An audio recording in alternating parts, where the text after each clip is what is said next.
Welcome to Dilemma Summit 2021, and thanks for joining us. We believe that every dilemma needs a eureka moment, and we created this summit to help us find more of those moments. It's no secret that we've faced some pretty big challenges and dilemmas lately. The pandemic impacted the way we work, and even changed our vocabulary. Business casual went from mostly business to business on top and casual on the bottom for Zoom calls. Today, we're looking to focus on one dilemma that is leaving entrepreneurs, business owners, and employees all wondering, what does work in the workplace look like in a post-COVID world? To help answer that, we're traveling across the continent together with our panelists in California, our keynotes in Toronto, and speakers sharing their hopes for the future from everywhere in between. First off, I would like to invite the Mayor of Toronto, John Tory, to welcome you all to the summit. Hi, Mayor John Tory here from the City of Toronto, welcoming you all to the Dilemma Summit. You know, the pandemic's created a lot of uncertainties and unknowns. It's had some blessings for us all too, and one of the big changes is how we work together, where we work, when we do it, how we interact with each other. It's posed some really tough questions for us, and we've answered a lot of them. But I think coming forward from the end of the pandemic, and hopefully that's sooner than later, there will still be a lot of questions to be answered about the future of work and about the future of how we work together. I, for one, am a great optimist about office space and about people working together, the need that people will still have to sit around with each other, you know, in the flesh, as it were, as opposed to just doing it on screens. And so I think there's a very bright future for the downtown of cities, including the City of Toronto. But there are questions to be answered about the changes that the pandemic has brought about and the changes that will be, permanent into the future, and maybe some changes we should make based on lessons learned from the pandemic. And so I hope you find what the organizers are looking for, which is some eureka moments during the Dilemma Forum. And I hope that you can come forward with some plans that we'll be happy to work with you on, to implement going forward, so that we can make the city not just a great place to live, but a great place to continue to invest and to work and to create jobs. Because in the end, we need a healthy economy to have the great city that we have. So thanks again to all those who put the summit together, and have a good meeting. Thank you, Mayor Tory, for the warm welcome, and I share in your optimism that there is a bright future ahead for cities like Toronto. In fact, we're not alone in that optimism in Toronto. In a Nanos poll this month, 2/3 of people said they were ready to return downtown to work. It shows how people are feeling hopeful about vaccines and about the steps companies are taking to keep their staff safe. But how do we do this, and what lessons have we learned? We've brought together people to help us discuss and examine this challenge of what the future looks like. To start, let's welcome our first keynote, founder and CEO of R Labs, George Karras, to discuss the future of real estate.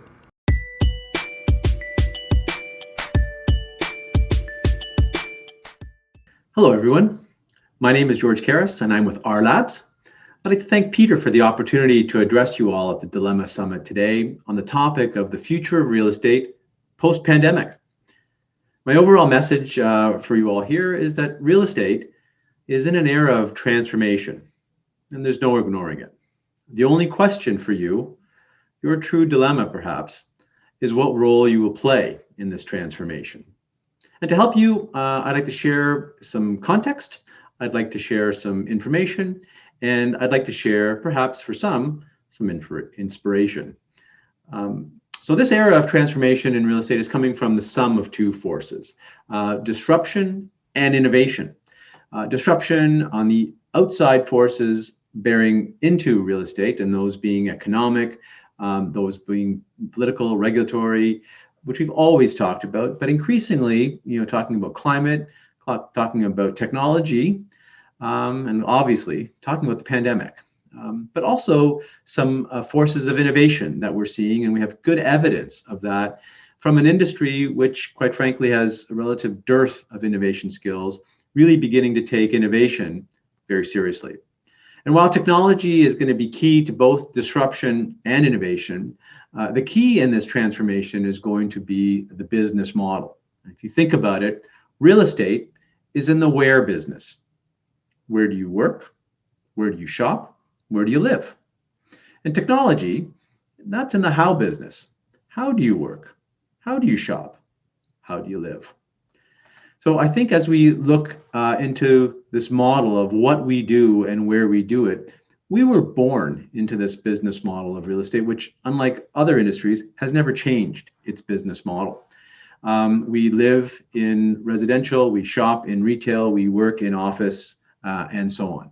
Now, there's been clear evidence that the pandemic has accelerated the trend that was already in place in the formation of what we do and where we do it. Now, if it takes 21 days to form a habit, the world has largely been working in this shape for over a year. Ask yourself with clear evidence, where are you right now? Are you working at home? Are you shopping at home? Are people learning at home? Look at how much is really demanded now in some of these assets. And this is causing a new reality and, quite frankly, an environment which is very rich in the creation of new business models. And while technology is going to play a key role, we need to understand what its role is going to be. The issue of technology is really a two-edged sword. It is both disruption and it is innovation. And you can think about technology like fire. You can cook your food with it, and you can also use it to burn your house down. Technology, though, is really causing these waves of innovation. If you look here on my slide, these S curves are really important things to understand about technology, innovation, and also the topic of R&D. We can see these S curves have a technology which comes in, has a massive exponential force, and then plateaus out. But each one of these creates these incredibly valuable companies. But as one tapers out and a new technology S curve begins, you would think the leaders of the last are going to be the dominant forces in the next, and history shows that is rarely the case. So where are we now with technologies? Well, there's over a dozen technologies that are all currently in what's referred to as the knee of that exponential curve, all of them incredibly powerful, all of them highly interconnected with one another. Now, there's some really interesting thinking that says, well, while all this is happening in real estate, as in technology, what's been going on in real estate? Well, innovation isn't completely foreign in real estate. There have been waves of innovation. They've just been very different. And part of that you need to understand is the level of R&D that's being invested in these different sectors. And so where R&D in the software and the computer area is typically about 11% of revenue, the work that we did with RealPAC and PwC back in 2019, at least in Canada, shows that R&D investments in commercial real estate around 1%. Even worse in construction. So we really have to understand how this technology is going to be applied in these different sectors. So let's just consider this. In an environment where elevator densities in a post-pandemic are likely to remain low, elevator movements will likely increase, and the repair-replace needs are going to increase. So here's an example how ThyssenKrupp uses augmented reality in elevator repair. You can see how the engineer can see things through the view of the service tech, identifying components as they're seen by the tech, and really being a game changer for skilled labor. And you can think about this in terms of what that might mean for buildings that are able to maintain that elevator efficiency versus others that may struggle with that. So technology is not new, and a lot of companies are now looking at the real estate space for application of that. Over 6,500 tech companies around the world, growing every day, that are focused on the real estate space. And we have a saying in the lab that says, if you're not overwhelmed by these technology companies, you're probably not paying attention. Now, we've, and for those that think that this is the first time technology is impacting real estate, let me share some facts with you. That's not true. For those that have visited us in the lab pre-COVID, you will remember this Bank of America report from March of 2000, under glass in the lab as an artifact. The full analysis of approximately 100 companies at the time disrupting real estate. And look at a fulsome analysis of that today, where we'd see 86% of those companies that were in that report failed.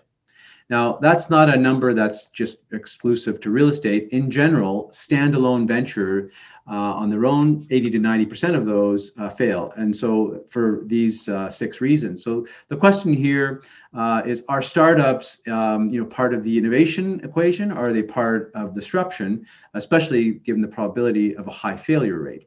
So looking at innovation, the inside out, let me share some interesting survey results that we started at the LandPro conference last month, looking at the barriers to innovation in real estate. I'd also like to invite you, this is an ongoing poll, if you go to rlabs.ca and weigh in on this, but of the 6 barriers to innovation inside of real estate, time was the leading barrier over risk, capital, motivation, skills, and focus. So if everyone inside of the real estate corporations today is too busy chopping wood to sharpen their axe through innovation, let alone invent the chainsaw, a transformation in real estate is likely going to come from the outside. And so new companies with new business models are going to be a very big part of that real estate transformation. And so the question is, how will we get there? We really need to appreciate the business model here, and in these 3 horizons. Horizon 1, if you're in real estate, it's $1 per square foot per year business, as an example. Horizon 2 are business models that nurture that core model. So think of leasing improvement systems, 10% faster, 30% cheaper, et cetera. And Horizon 3 are entirely, genuinely new business models. So dollars per square foot per year is the old, and maybe dollars per person per month is kind of the new, that kind of idea. So there's lots of risks in startups where 80 to 90% of them fail. It's actually one of the reasons why our labs, it's a partnership of real estate and innovation companies, was formed really as a venture builder versus a venture investor. Is actually 5 times better outcomes in that approach versus standalone venture companies. And looking at the allocation that one would have in this space across these 3 different horizons, but 90% looking at focusing on your core business, 8% in emerging, and 2% in entirely new business models. So new companies are going to be formed out of this. And if you're thinking about the future in terms of a post-pandemic era, while the buildings might look very similar on the outside, the future transformation ahead will be enabled through these technology-enabled new business models. So as you continue your Dilemma Summit today, remember the transformation here is going to be inevitable. And the only question for you is going to be, what role will you play? And be careful, because I think history will look back on these days and it will show those of us that were the learners and those of us that were the lessons. I would like to thank Peter again for the opportunity to be part of your Dilemma Summit today. For those entrepreneurs and innovators out there listening who may want to solve some major problems in real estate, I invite you to learn more about our labs. There truly is much good work that needs to be done together. I hope all of you enjoy your summit, and my thanks again to the organizers. Thank you for great insights, George. Welcome, everyone. It's great being at an event again, even though it's virtual. Right now, we're going to Irvine, California, and we'll join our panelists. And on the way there, let's say hello to a few people.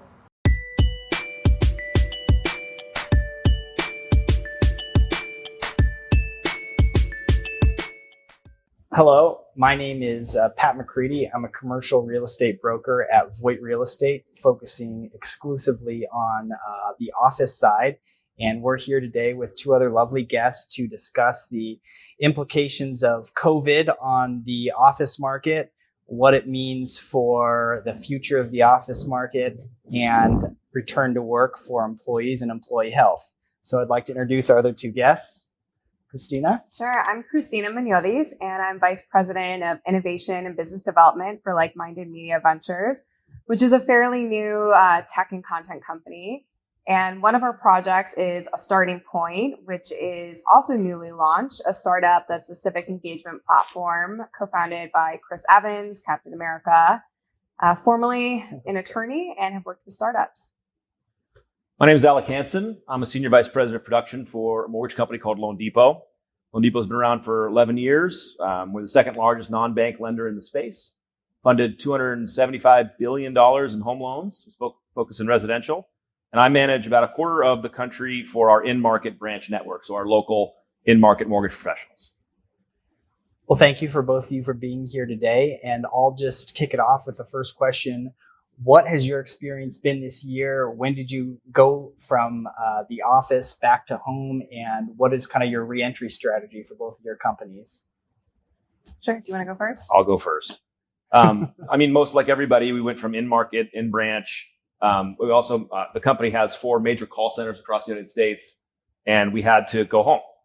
And so from an infrastructure and an IT perspective, it was very jarring and kind of novel and fun at first to a degree and challenging to overcome, but also very life-changing for everybody.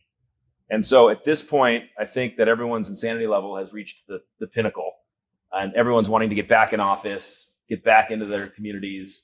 And we're having to be very tactical about how that happens. But it's been amazing watching not only Loan Depot, but I'm sure many other companies go purely virtual in such a short period of time and still serve our customers, serve our partners, and close loans on time. So it's been a wild ride, but we're right in the tail, and we'll probably get into this, but we're right in the beginning of our back to work or back to branch kind of process. Yeah. What about you, Christina? So interestingly, we launched a starting point during COVID, and that's an interesting time to launch because part of our mission is to help bridge the gap between echo chambers and the bubble that people live in. And one way to do that is an in-person strategy where you have events. So you're on Capitol Hill, you're in classrooms. We were launching at South by Southwest with all these in-person touch points. And so we had to completely revamp that launch strategy. And I would say that involves not only doing the digital corollary, but also coming up with new strategies to meet your audiences. That's really interesting. So from going back to work, what's kind of your strategy right now? I mean, have you had any discussions? You've had obviously some preliminary discussions about what the reentry point is going back to the office. What about for you? So it's been a little less focused, partly because I'm working with small companies, you can even call them startups, a little less focused on the logistics of getting back in the office as it's been about addressing the way that the market's changed. So again, to go back to this, how do you find your audiences? One thing that we've done is partnered with nonprofits and with student organizations directly so we can get that grassroots type of feel that normally you would have to be in person to get. So we're in classrooms all around the country now with a starting point to be in their class curriculum. And we're building products to help build the digital divide. So like-minded media can create video products. So you're not only engaging with those in your classroom, but also classrooms around the country. And in that way, you can say we're doing better than we would have in person. But there's also a lot of issues with not being in person, such as privacy, especially when you're dealing with students. And I would say our focus right now is how, when you're innovating, do you do all of that, taking into account all of these risks? That's really interesting. Now for Loan Depot, which is kind of more of a conventional real estate user, now you have a big footprint down here. I'm familiar with your company. Yeah. You've grown exponentially even in the past like 5 or 6 years. I think you're at 2600 Michelson right now with one of your addresses along with some stuff in South County. What is your strategy? Because you had, a large and still have a large footprint and a large, kind of nut to cover on real estate. I mean, what have been the implications of that? And have you felt like a reduction in productivity, or has it changed in any way? Well, I think we actually experienced an increase in productivity. That's interesting. Okay. Because if you think about your day every day, I don't know if you struggle with this, but I did. I sat at my office at home in my garage for like 12 hours before I realized like I haven't done any natural breaks. Yeah. Maybe when I ate lunch at lunch there, it was crazy. And I realized in an office setting, you have natural breaks. Right. You walk around, you say hi, someone comes and annoys you. There's a cadence to it. There's a cadence to it. When you show up, you say hi to people. And so our productivity went up. And so we learned some key things. Number one is we don't need what we used to need. And you have to remember too, from us infrastructure wise, we have an operations division, we have a sales division. Right. And then we have, the ancillary functions of HR and finance, all those other things. So operations effectively showed us they could work from home, not that they preferred it, right, but that they could manage it and still maintain a high level of productivity. Whereas sales did the same thing. They just had to realize how to meet their customer differently, which has been very fascinating as an evolution from a sales perspective. So now that we look in to re-enter, obviously in our main operation sites, we're going to allow our operations partners to work from home if that's their preference. That's not always ideal for everybody. Right. That's not always comfortable. So we're still going to manage to that. But it's going to be a lot more of what we're calling kind of flex space, Right. where you can kind of rent the space for the day. Not you don't have to pay anything, but you just kind of fill out a form and you get that desk for the day. Right. And so it's like a reservation program. Exactly, a reservation program, hotel desk, all that stuff. And so it's changing the landscape of what we need. Well, also we're having to maintain social distancing, kind of redesign the space. So it's going to be a radical transformation. So, I work exclusively with people on the office side, large and small companies, but almost exclusively in Orange County. And I've heard a couple of different things. I kind of wanted you to both speak to them if you could. Two things particularly. How do you maintain the continuity and like corporate culture in a siloed environment where everyone's just, at their desk and at their house? So how do you kind of keep that collaboration? And then secondarily, especially from a sales perspective, at least me, getting into commercial real estate and being able to be around, senior brokers who've been doing it for 30 or 45 years and absorb, just what they're saying and learn tips and tricks from being in the office. Have you felt, both of you, that there's like a loss in terms of your ability for younger people to absorb through osmosis and through hearing some of the senior people in the office because you're working from home? So I'll start with you. So the two questions are kind of corporate culture and then also just like learning and being able to talk with people. Yes. So I have a lot of opinions on this. Yeah, you're getting into it now. Maybe even controversial. But so I hear what you're saying in terms of increased productivity at home. But I think the mentality started off a bit distorted because in the beginning we thought 2 weeks to flatten the curve. And okay, maybe spring, like maybe we'll be back at it by Easter. And so it was something we were willing to temporarily do, like no work breaks, work out of the garage for 12 hours and take one for the team. And then slowly that became permanent. And that infrastructure was supposed to be temporary. And that has taken a toll, I think, on a lot of employees. And part of the benefit of working in person was some companies. I used to work for a law firm. I also worked for HuffPost, major newsroom. It was a well-oiled machine. Breakfast handled, lunch was handled. You had, your assistant printing materials for you. And so now employees are having to take time to cook and they're having to take time to deal with their children, or it just doesn't align then with when everyone else is doing those activities. I think that we're working on top of like a hodgepodge infrastructure because we never really realized how permanent it was going to be. So I almost think we have to start over again and revamp if we really want this to be the future. That's interesting. That's a really good take. Yeah. Yeah. Hit me with the questions again, please. Yeah. Corporate culture. So like maintaining that sort of continuity when everyone's fragmented effectively. And then secondarily, learning. Training. Yeah, training. Yeah, learning and training. I think it exposed opportunity and weaknesses in all of our organizations, whereas the old school managed by walking around technique, where you could kind of just check in on people, pop by, grab a coffee, had to be replaced with a lot of intentionality of phone calls or video calls of actual, like, I want to connect with you. And I think that we saw a separation of leaders throughout, I'm probably sure every organization, of those that could figure out how to build culture and community while balancing this reality that I can't meet physically, I can't do this, I can't bring lunch in for the team, I can't do a happy hour. And all those were, and so I think people kind of shut down, and I saw other people, at least in my organization, rise up. We saw things like, people finally leveraging Microsoft Teams, creating, back to answer your training thing, just a live feed all day that they all lived in, and people would ask questions and other people would come to the answer, like from a training perspective, but they usually could walk down the hall and be like, how would you structure this? I have a question. I'm confused. Or who do I go to for this? Yeah. And so, on top of all that, I think everyone started to realize how important video really became in a world where you can't get physical. Because the next best thing is a video connection where I can look at you and we can have a conversation over a screen, which is not ideal, but you can still see my tone and my care and and if I'm looking at you and not typing an email while I'm talking to you. All of us were probably on a million video calls, and how easy was it to notice people that weren't there, not engaged, or not capable, or having not learned the technology and being limited by that. I have young kids. Right. They were on Zoom school. And I can tell you some teachers were amazing. They learned the technology. They were capable. They created connection. And some teachers were massively unequipped. And their students suffered from them not being able to deliver the same product this other person did by mastering technology and video. So from a culture perspective, I feel like that became a very interesting opportunity to move into. Do you think, I mean, in my personal opinion, just anecdotally, like I have succumbed to Zoom fatigue.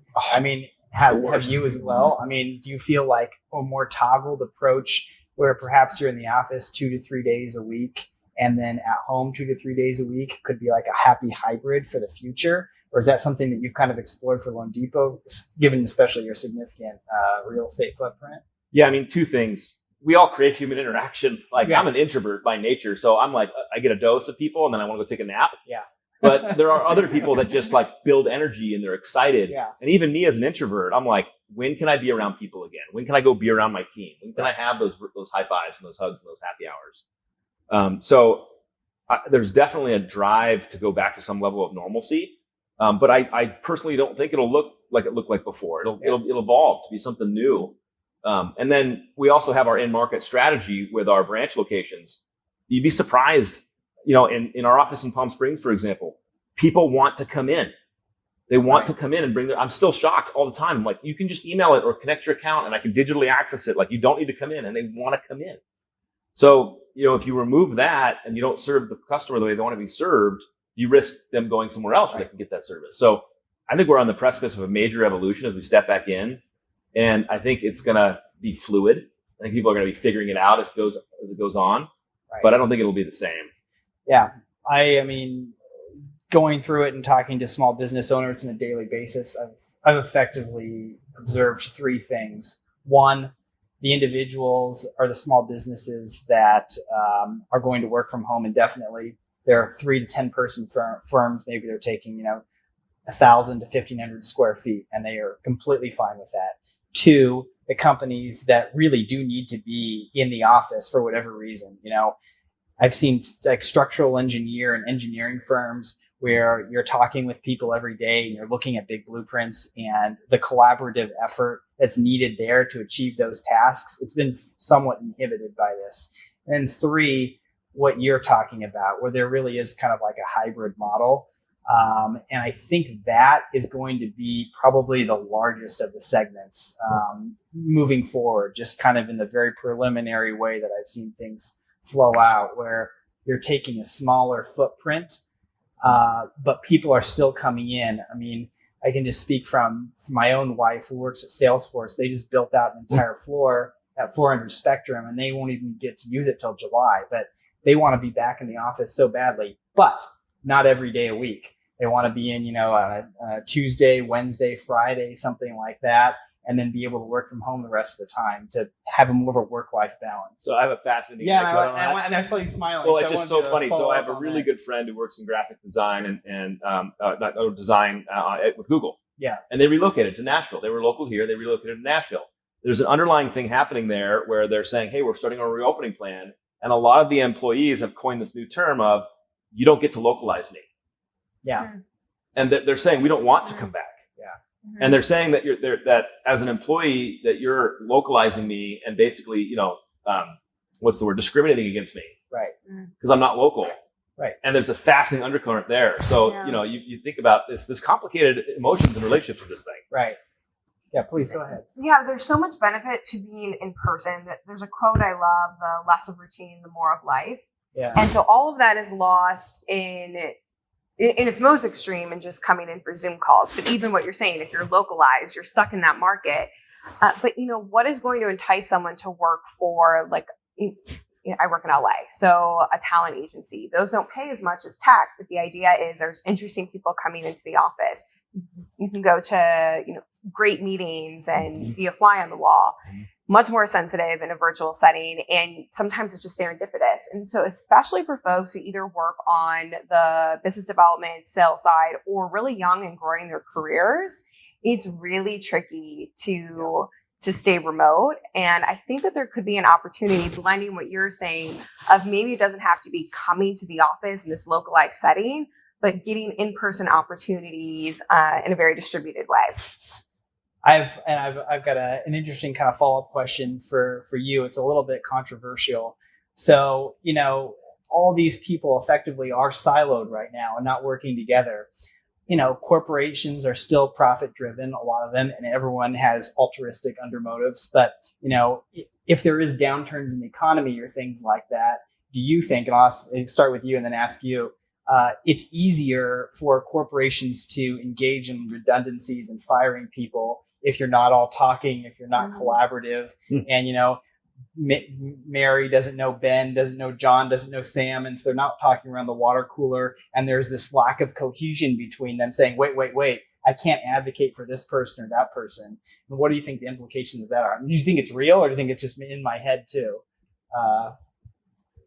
It's an interesting question. Yeah, I mean, it's definitely real. The news industry has already been in a system where, Mike collapsed. During COVID, Quibi launched and collapsed immediately after. So it's not even just individual employees, it's an entire company going under.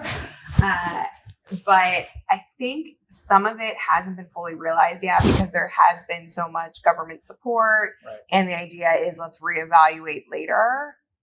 But I think that's coming. I don't really have a good answer for you. No, I'm just trying to get fascinating. You can imagine, instead of like pack your box, we ship you a box and we just want your computer back. Right. Like, there's no awkward like marching out of the deal on a Friday night and the Friday. You lose the empathy factor. Yeah. Where you see the same person for 15 years or something, and then you can just get rid of them. If someone's working in Idaho but they're officed in Los Angeles. I think your connection really ties into what is the effect of this lack of person-to-person connection. Yeah. And are we becoming less connected to our coworkers or more, or how's that happening? And I think different companies are struggling with that differently. Yeah, I don't have an answer. No, I just think it's going to be a fascinating thing, though, as we figure it out, as we come back or don't come back. Are we as connected virtually? Do we remain physically as the people that are physically? If I don't want to be localized and I'm going to do my job now from Idaho, right, and the rest of my team's going to be in California, are they building a tighter connection? Right.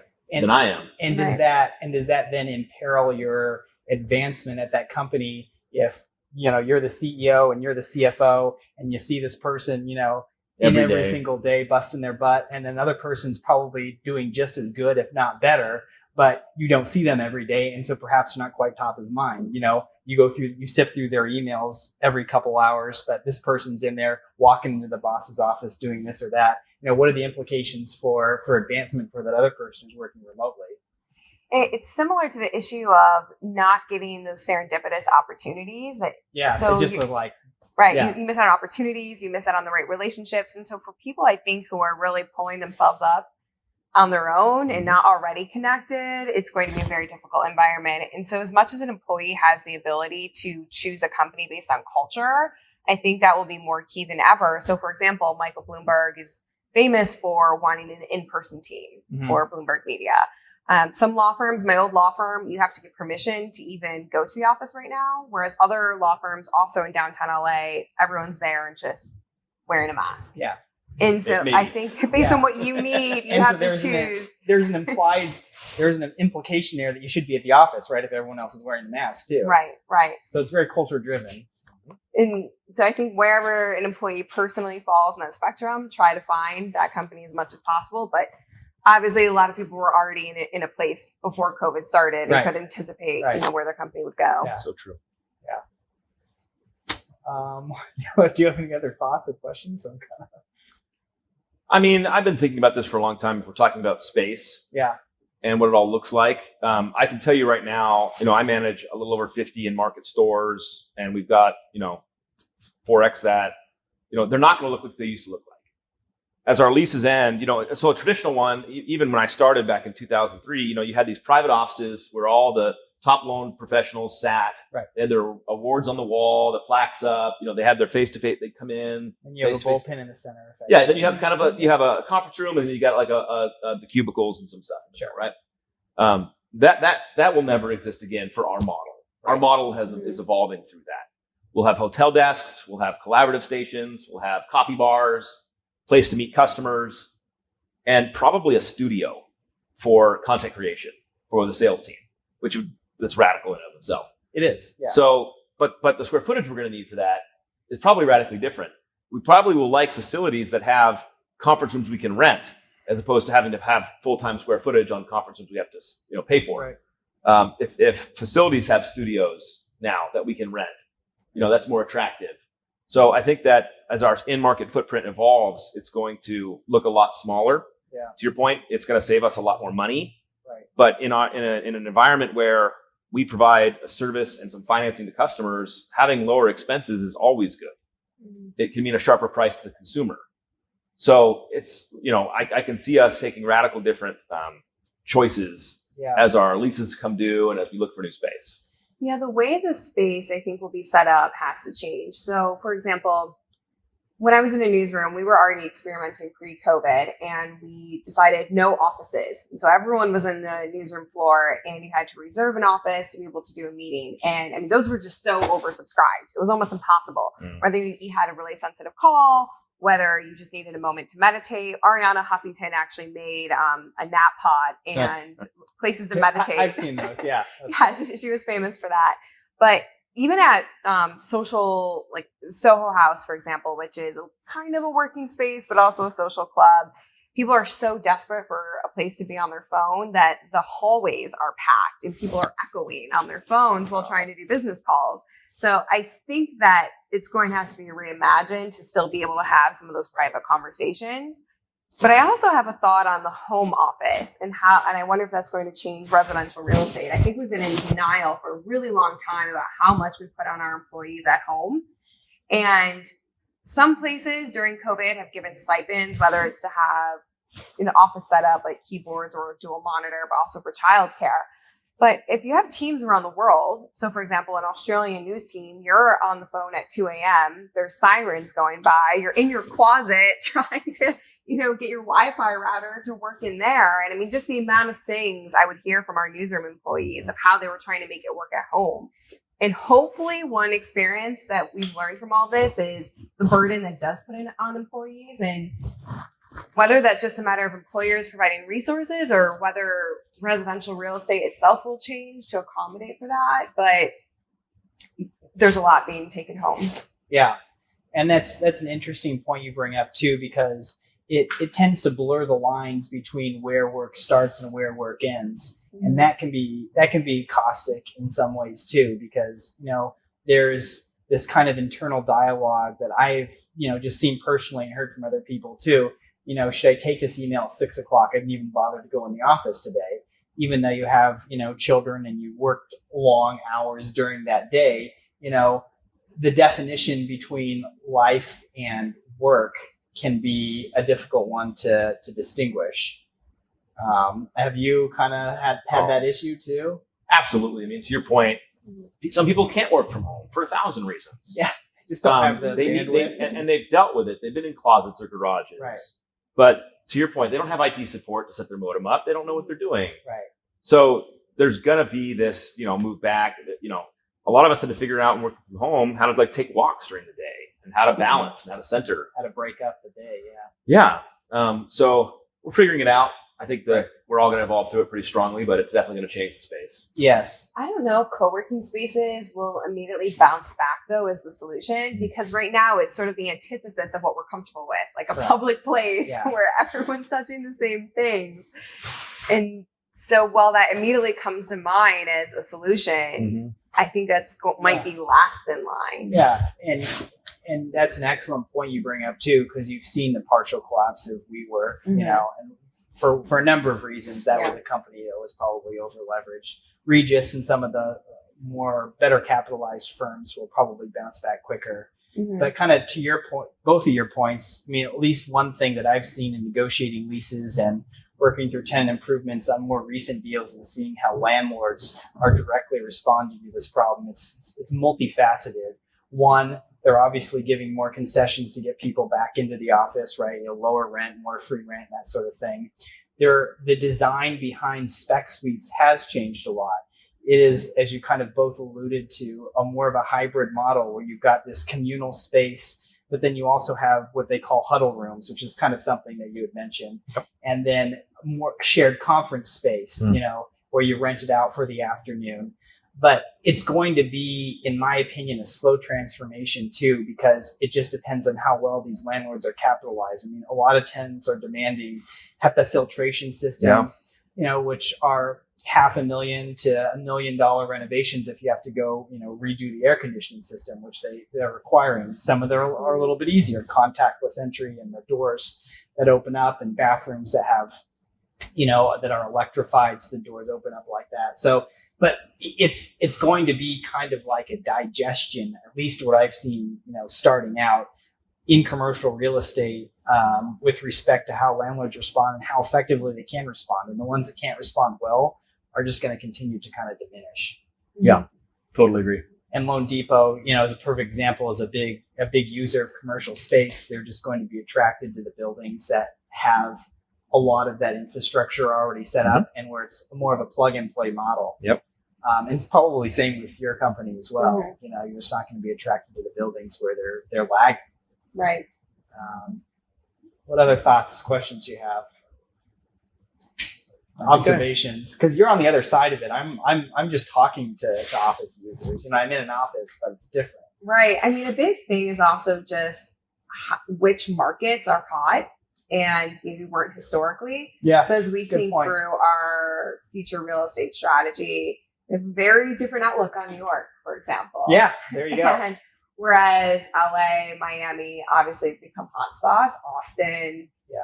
But, when I used to work at HuffPost, we had offices all over the country, all over the world.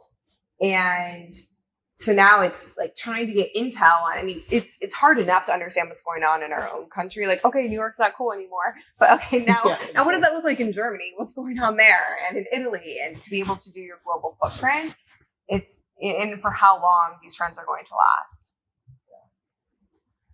I don't have much more to add. I'm excited to get back into our offices. I think that's a general feeling of a lot of companies right now that have been maybe more conservative on that side. I'm excited to see the evolution of the local space, where it has this new life to it, where it's in and out. Yeah, I do. It needs a rebirth. Yeah. And even the big giant high rises where it's high density, pack it in. I don't know how attractive those are going to be to a lot of organizations. They aren't. And what you are seeing now, the velocity in the market from what I've seen is in these cool, creative Class B spaces and kind of industrial buildings like what you're seeing here, where someone can get out of their car, open a door, and go straight into their suite. They don't have to go through a corridor. They don't have to go through an elevator. They don't have to share bathrooms with 250 other employees on the same suite floor that they have. And so you're seeing an evolution from high rise to low rise, at least locally here. Yeah.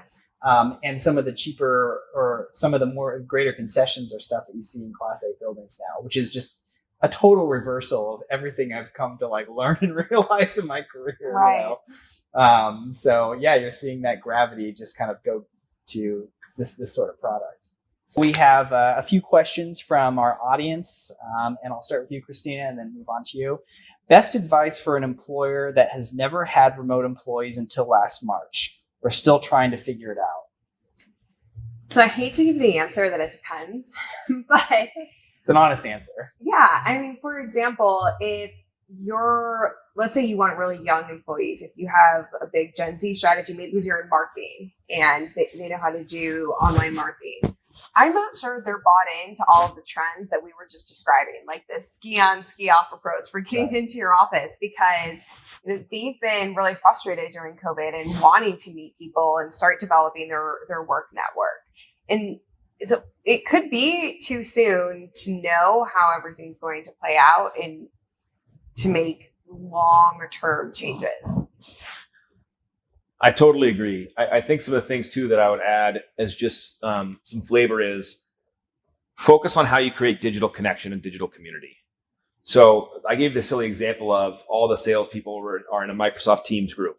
Well, inside that group, they're asking for questions, they're getting feedback. The new people can feel a sense of connection. They're posting memes and jokes and GIFs, and they're creating connection. Sure. Leverage social media. So a lot of people have created they're on social media anyway. And so now they're creating custom groups in social media with their work family. And they're sharing, again, more stuff to create connection. Really leverage and work on video calls, video conference calls. Not only are you going to get your people comfortable with video, especially if you're managing a sales organization, more repetitions is more comfort, but you can create human connection. Even if it's as simple as trainings or happy hours, where like, hey, I've seen people do pizza parties, and the boss sends everybody a pizza, and it all gets delivered, and they all eat the pizza. Or virtual wine tastings with a sommelier, who they ship a bottle of wine to everybody, and they're all sipping the same thing. Little things like that cannot be downplayed in an environment where we're all virtual, and maybe you're not as close to coming back as other places. So digital and virtual connection is a skill set that leaders should really focus on in this hopefully ending time period. Yeah, that's great. Second question, what changes were forced to occur because of COVID that you feel should have changed a long time ago? That's a good question. Well, we touched on one of them earlier, which was the employer taking more responsibility for the employee's situation at home, for having to be on call all the time. But another thing I think is that data has had to become more distributed throughout a company. So for example, when I was in a newsroom, I would rely on our head of analytics leaving a deck on my desk, and I would had a whole pile of decks. All right, here's our audience development. Here's what's going on with our paying customers, and our KPIs would be on the screens, and it was a cultural thing. But if I wanted to pull some of that data myself, I didn't necessarily have the means. But now, because everyone's distributed and you don't have those organic touch points, there's more personalized dashboards, and I have had to learn and be trained on how to pull data myself. And that's actually a really important skill. Yeah, I mean, first, I think the evolution of our in-market offices finally burning down and having to be reinvented needed to happen a long time ago, because those were expensive monoliths built on ego, and a lot of people had sales orders. It's okay. It's okay. It's okay. But this is a catalyst to go through it and say, no, we don't need all this. We proved it. Also, letting some people got work-life balance through this. There is some people that are suffering from it, but there are some people that absolutely are thriving at home and wanted to be home to begin with, but their employer had a no home policy, and now they're at home and they're happy and more productive. Yeah. So I think there's a two-sided coin there. And then from a sales perspective, it really forced people in my industry to embrace digital as a sales vertical. A lot of my local mortgage professionals were belly-to-belly, community-driven originators. So they would find local realtors, local home builders, make relationships, and drive a referral network that would give them their business. Sure. Well, when there's no open houses anymore. You can't go meet an agent face-to-face. They were forced to evolve their sales strategies into leveraging video, digital, social media, and that ended up being a tremendously helpful thing competing against companies like Quicken, who are all virtual, operating on a big brand play, and now our sales force is in the street there. So kind of a three-pronged answer, but it helped evolve our team pretty dramatically. I mean, in a number of ways, it's catalyzed people to do things that they probably ought to have done years ago, and it's just been creative destruction in that regard, which is good. Advice for an employee tired of working remotely and wants to return to the office. It might be a matter of just finding the right workplace for you, a company that has your risk tolerance and has the proper procedures in place, as well as a role that would require you, whether it's because you're mentioning some people just feel more comfortable if you're getting a loan to have that done in person. I think sales might quickly return to dinners. I mean, that's just so part of our culture. It's the whole dinner, nightlife environment, but it might just involve taking the risk and having the courage to switch companies. Yeah, I think it's a broad, varied answer. I mean, in some states they're open, so go have fun. Texas is an example. Yeah, Florida, rock and roll. Yeah. But at least what I say to our sales team in California is we're close. Yeah. Some of my states in Colorado, New Mexico, Arizona, I'm like, just you're close. And sometimes it's like we've been close for so long. Remember, I loved your comment earlier. Like, it was 2 weeks. We're going back. We can do this. It's like it's a year plus. So we're really close. Vaccinations are rolling through. I know now a lot of people who have received their vaccination, and we're almost there. So I'm excited for us to be there too. We miss it too. But I think some companies will stay permanently remote. So for example, I was in an incubator and they had this huge in-person program. So it would actually help you find your co-founder. So that involved 60 plus entrepreneurs milling about, doing design sprints. We were at the new lab building, which is this huge site in the Brooklyn Navy Yard.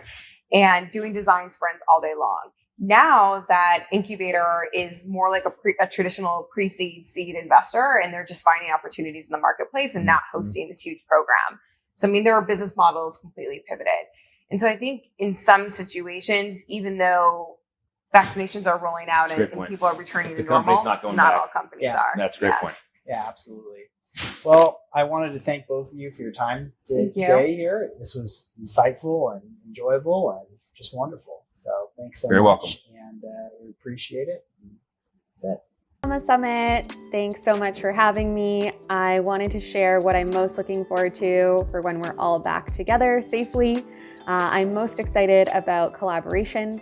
Collaboration as a team is so important, and just being able to be in a room with the team with an actual whiteboard is going to be so transformative, and I can't wait to get together and come up with some incredible innovation and ideas together. Secondly, I am looking forward to a bit more work-life separation. I can't wait for the day that my dining room is exclusively used for dining again and not my permanent office. And I just can't wait to see everyone again and hang out. Thanks. Hello, I'm Raju Gesna from Zoho. For the past year or so, we've gotten really good at structured collaboration. Scheduling that meeting and putting that meeting on the calendar and discussing on a particular topic with an agenda. What I really miss is the unstructured collaboration. The colleague you run into in the hallway and discuss some random topic, and then there goes a light bulb. Such unstructured meetings are really important, and really miss those. While the individual productivity may have gone up, I believe the collaborative productivity has gone down in the past year or so. And the things I'm really looking forward to in the next phase is really that, having that lunch conversation with a colleague, or taking a long walk, talking about some random topic that may have nothing to do with work. Those are extremely important moments in a company. Those are the collaboration or those conversations lead to advancing the culture and lead to forming a bond within the company. Those are the ones I'm really looking forward to. My name is George Strombolis. I'm the CEO and co-founder of Ideoli Group. We are custom interior lighting specialists. We've been affected like most other companies with this global pandemic. Not being able to have our offices operating here in the United States and outside the country, and having remote workers, not being able to come in and centralize with the team and have the client meetings has affected us tremendously. The number one thing we're looking forward to getting back to normal and having all our offices being able to meet is just having that in-person interaction, that human aspect, being able to read the other person's body language, react to what they're saying, and being able to just contribute versus through this monitor, because we've all gotten used to the Zooms and the Skypes and all this stuff, and it's affected our business. So that in-person being able to interact and brainstorm is vital. We can't wait to get back to normal. Thank you, Patrick, Alec, and Christina for such a great conversation and the unique perspectives on the challenges ahead. Next, we're going back to Toronto to share insights for founders on go-to-market and companies on returning to work. Please welcome our next keynote, VP Americas at Black Dot Consulting, Xavier Tang, and let's say hello to a few more people on the way.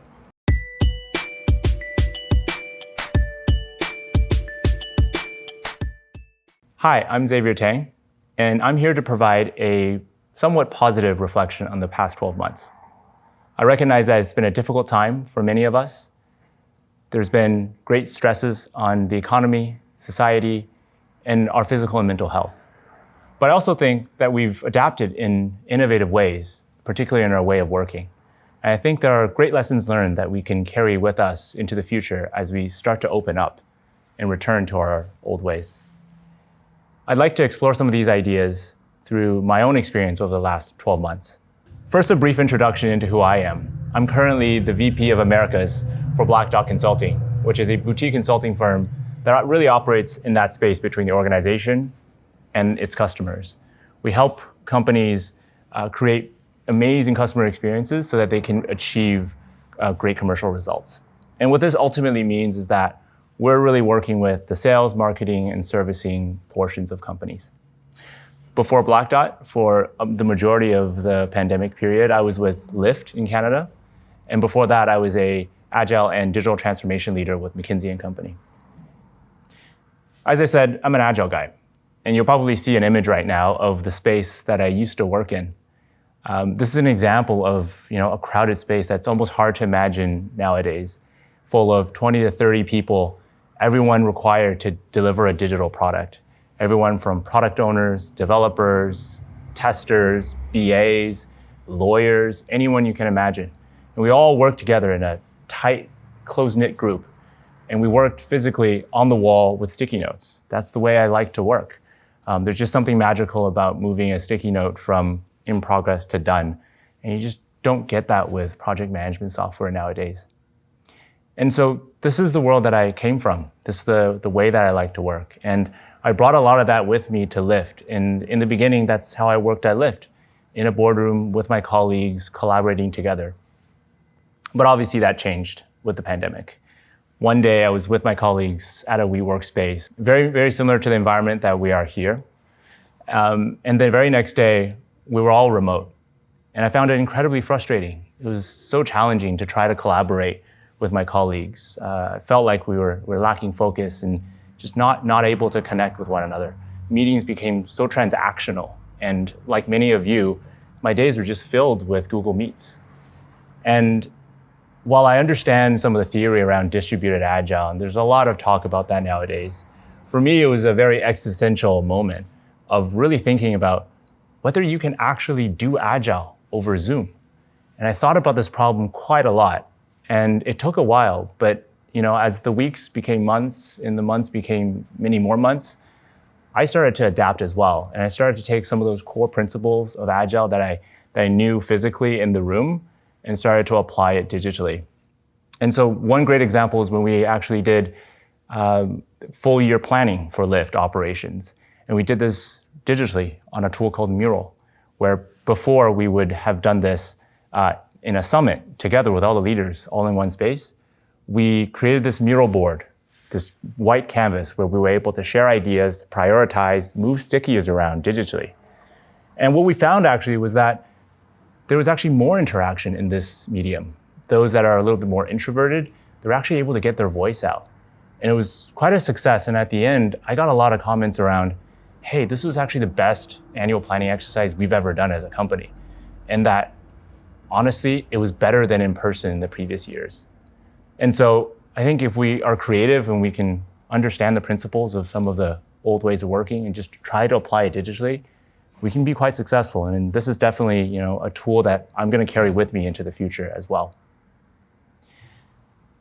And then as I started to think about transitioning back into consulting, I observed another great transformation in an industry that I used to know so well.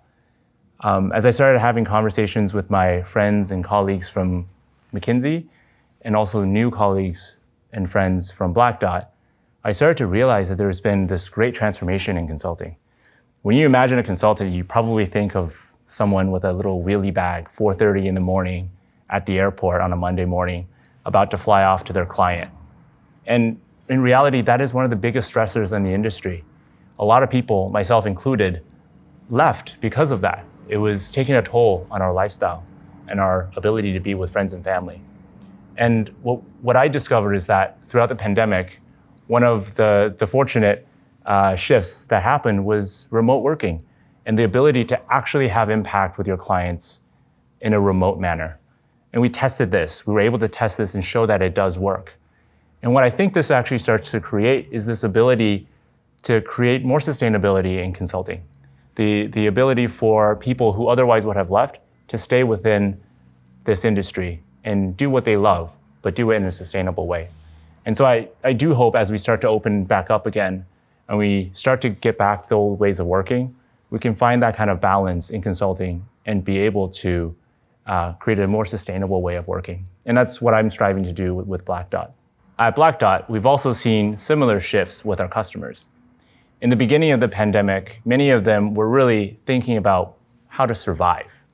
And the surviving meant working with their frontline employees, salespeople, to understand how they can adapt their ways of working to new work rhythms, coach them in new ways of operating, particularly for individuals that have been very used to being autonomous and chasing their sales quotas. How do they work in a new way? And also, how do they really leverage their existing digital capabilities to reach customers in a brand new way? And for organizations that haven't actually invested in those digital capabilities, they're now on their back foot. So how do they catch up? How do they build those new capabilities? And I think we all recognize many of those retail establishments that as soon as their brick and mortar facilities closed down, they lost their only avenue to reach their customers. And many brands scrambled to open up Shopify accounts just so that they have that one digital channel. That was really a phase of surviving. But again, as the pandemic wore on, many organizations started to really think about how they needed to adapt for the future, how they needed to strategically invest in the right digital capabilities, and think about their future customer interactions as omni-channel interactions. And that's really the area that Black Dot has been doing a lot of thinking and helping our clients. One of the biggest areas of change that we've seen is in the pharma industry, where traditionally it's had a very strong field force. And these individuals often manage a district and were visiting doctors very often, physically. Now, over the past year, these interactions have all become digital and remote. And these salespeople have found ways of interacting with their healthcare professional partners by providing digital content and support and consultative services remotely. There's no way that the pharma industry is going to return to the old ways of working. And I can imagine the very same kinds of shifts happening across many other industries. And so when I reflect on that agile room, that old way of working that I love so much, I personally can't wait to get back to it and be in the same room with my clients and colleagues and jot down those eureka moments on sticky notes and put them on the wall again. But I also know that I'm going to be armed with many other tools to be able to help deliver value remotely as well. And I think that's going to help me create a more sustainable way of working. And I think that's changed for the better. And so as a part of the Dilemma Summit, I really pose a question to all of you. What are some of the lessons that you've learned over the last 12 months? And which of these can you carry forward into the future so that you also create more sustainability and a better way of working in your industry? Thank you for listening. Thank you for attending the Dilemma Summit. And again, I'm Xavier Tang from Black Dot Consulting. Hi, it's Justin Raymond. I'm the founder of FlexDay. I believe that the future of the office is not about a single location. It's about a network of locations. And as Dror Poleg in Rethinking Real Estate points out, it's about the services that are provided in association with those locations. So proximity is going to be a key driver around decisions as to where people work. Proximity to home. Primarily, I think transportation is a waste of time, and I think that that's been proven in many instances. I do believe that the office has a place. I think that collaborative events are super important for building teams, for important whiteboarding sessions where you can bring people into the same room for long periods of time to truly yield great results from human interaction. But I do believe that virtual is going to be a very powerful component of the future going forward. And again, the network of locations is, I believe, going to be a driver of change. Hi, my name is Lexi Prodromos, and I'm an analyst for Ergo Capital. I would say the thing that I miss most is going to new cities for conferences and networking events. Being able to go to different events like this gave me the ability to meet with new entrepreneurs, learn more about different companies that I may not have been exposed to before, and also discover new ideas in a different environment. Don't get me wrong, I do think there are advantages to fully remote conferences. For example, flexibility in scheduling and in some cases decreased costs for participants. However, I do think that the energy and excitement and collaborative nature of conferences is very difficult to replace. And that's why it's one of the things that I'm looking forward to most once we can all safely return to the office. Thank you. Hey there, my name is Ana Maria Moreno and I'm the head of platform for Uber based in Mexico City. We cover all of Latin America.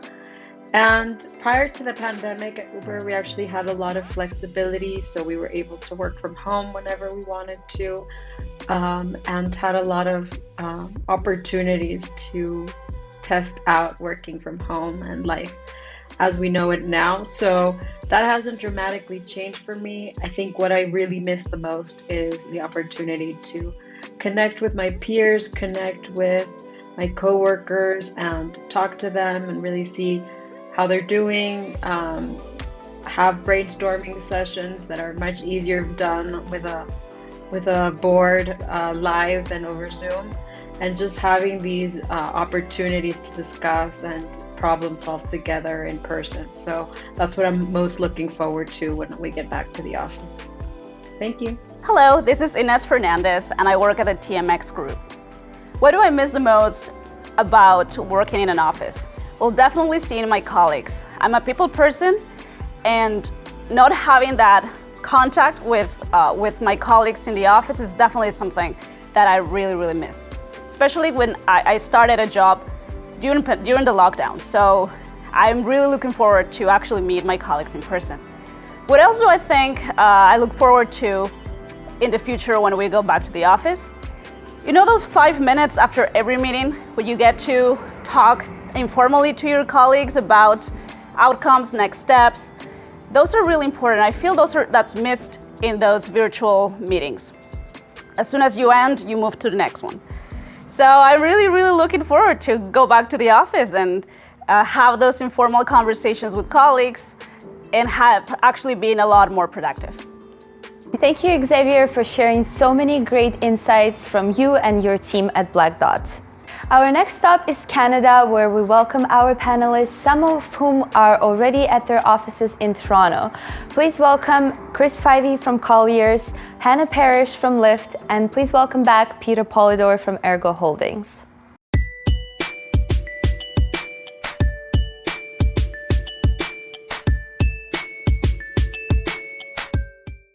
I'm Peter Polidor, and I'm the president and founder of Ergo Holdings. And we're a company that touches a lot of different things. We have a venture capital arm that invests in tech and consumer products. We have a commercial real estate development and investment arm that does office spaces and retail spaces and other industrial spaces throughout North America, primarily in Toronto and California. And then we're also I'm also the founder of the Eureka Hub, which is a co-working space designed for the entrepreneur by the entrepreneurs and creates all kinds of programming like this very program, the Dilemma Summit, in a way to try and help educate and connect people. And it's just great to be here with you all in our first event, really, in the pandemic. Thanks, Peter. Hannah, love to hear a little bit about yourself, your company, your background as well. Sure. Hi, I'm Hannah Parrish. I'm a general manager here at Lyft, responsible for our operations in our Canadian markets of Ontario, so Ottawa, and Toronto and Vancouver as well. Transportation person at heart, actually, bicycles.